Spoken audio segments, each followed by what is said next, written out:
kamunwa mfite wowe bakujijije iki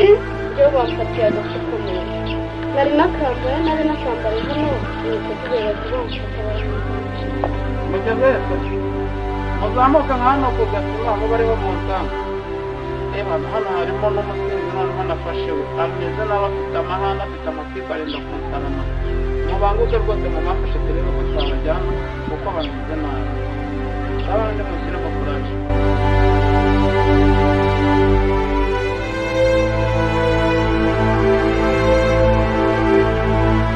nta n'isoni mufite mutandukanye iyo bavuze metero mwumve niko madamu uvuye he umuhanda wose utangaye agapfukamunwa nta nubwo ugira radiyo iwawe byanciye mbabara ngusabye imbabazi mfite n'abana batoya mu rugo mbabarira n'ukuri ntabwo nabishakaga nasize uruhinja mu rugo niko musore wowe ugura mu rugo shyira ibyo bicupa hasi twari batubwiye ngo tujye tujyana ko kunywa mu rugo none se wari urimo kanywera mu rugo mbaraga se mwene gasimba kwa rugo rwose nari nkacyuye ngiye mwene gasimba ntabwo njye nigwa ukayirenza ari ibintu ufite inzoga ugenda unywa mu muhanda uri umusinzi nta gapfukamunwa wambaye akakonyine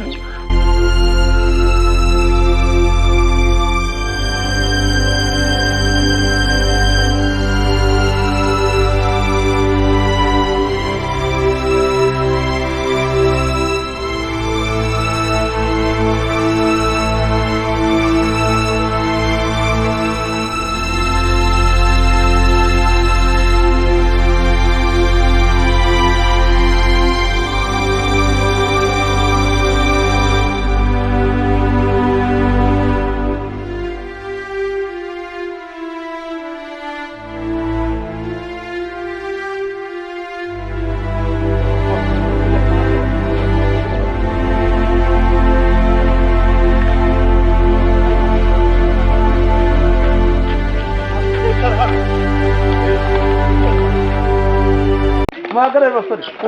muhagarare utankora muri abanyarwanda muri iki ntabwo mwumva ko muri bisanga aho tugeze ni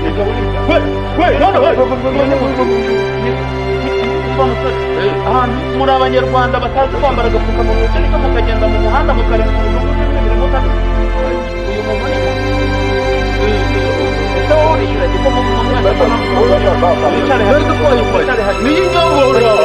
ninyobora uretse nayoba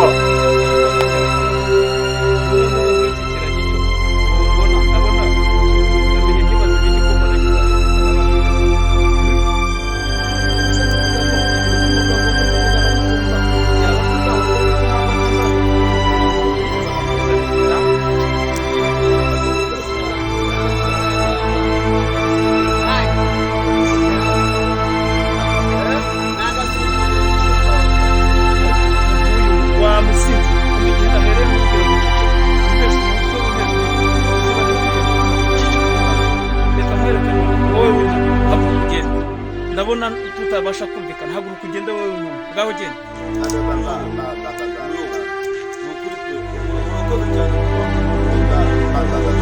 ariko wagira ariko ukoze reka nigendere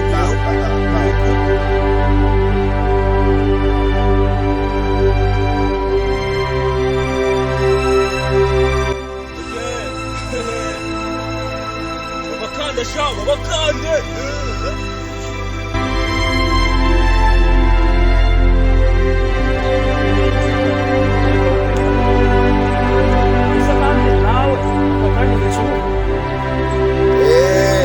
wigeze mu mwe bikaba biguhereye se nanjye aka kantu ndakanywa njyenyine di nawe sinavuze umwe yari impumyi none nawe wari ikiragi none nawe uravuze ariko muyobo ibi biswa bimura kubeshya gereserine n'amavuta ndawazi nabi mitwe n'abasinzi bagenzi banjye ntabwo ari mu myitozo kandi uko baranavuga